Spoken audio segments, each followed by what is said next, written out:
Aujourd'hui, plongeons dans les derniers mots prononcés par Constant Mutamba, ancien ministre de la Justice de la RDC, lors de la clôture de son procès pour détournement de fonds publics. Des mots forts, chargés d'émotion et de conviction. Restez avec moi pour découvrir l'intégralité de son allocution et son sens profond. Était jugé pour le détournement de près de 19 millions de dollars, initialement alloués à la construction d'une prison à Kisangani. Le verdict est attendu le 27 août 2025, le malheur atteint souvent les justes, mais Dieu les en délivre toujours. Vous avez le choix de condamner un innocent ou de l'acquitter en entrant dans l'histoire par la grande porte. Aujourd'hui, cette justice que j'ai servie avec tant d'amour m'a tout arraché, mon honneur, ma crédibilité, ma dignité, et même mon directeur de cabinet. Visage sérieux, mélancolie dans le regard. Je n'y ai même pas touché un seul franc. Intonation déterminée, regard affirmé vers la caméra. Il a présenté des excuses publiques pour des propos discourtois tenus précédemment envers les juges, affirmant son respect pour les institutions. Regard baissé, ton apaisé.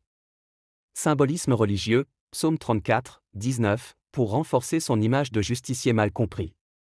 Appel à l'histoire, à la cour d'être juste et à la postérité d'être bienveillante. Invocation des valeurs de service, il insiste sur son rôle dévoué humilité stratégique, retirer certains propos peut humaniser sa défense. Quoi qu'il en soit, ces derniers mots révèlent un homme debout face aux critiques les plus acerbes, mais porté par une foi inébranlable en sa cause. On sent qu'il joue ici l'un des chapitres les plus décisifs de sa vie. Le 27 août, le verdict tombera, la Cour donnera-t-elle raison à ses détracteurs ou suivra-t-elle cet appel poignant?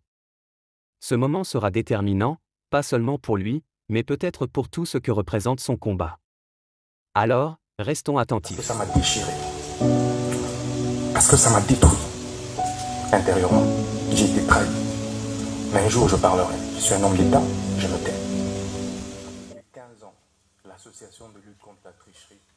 Et à l'université protestante au Congo, j'ai créé l'association de lutte contre les antivaleurs. Président des étudiants.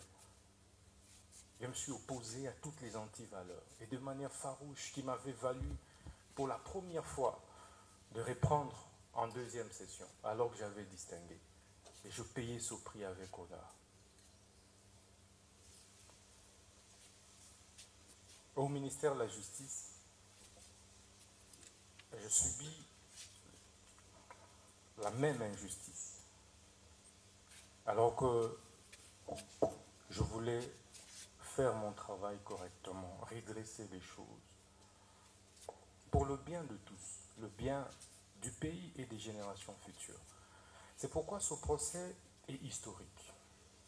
Historique, Monsieur le Premier Président, parce que il me rappelle autant d'autres procès historiques, notamment celui de Patrice Emery Lumumba, dont je suis la réincarnation.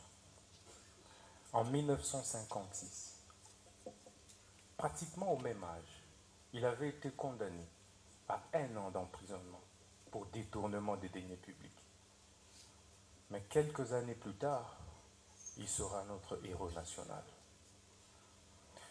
Ça me fait également penser au procès de Fidel Castro, un de mes idoles, vers les années 51, où il prononça les discours les plus historiques, l'histoire m'acquittera.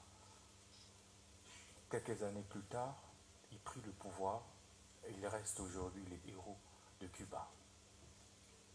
Ça me fait également penser au procès de Lula da Silva, et ça c'est le plus récent. Ancien président brésilien, mais jugé, condamné pour corruption. Et ça, c'est en 2017. Au sortir de la prison, il a été président de la République jusqu'aujourd'hui. Ce procès me fait penser au procès d'Étienne Tshisekedi Lumumba et de ses compagnons de lutte vers les années 80, parce qu'il luttait pour le changement. Il a été condamné, mais aujourd'hui, il reste une référence, un modèle, et son fils est président de la République démocratique du Congo. Ce procès, enfin, me fait penser au procès des Mandela.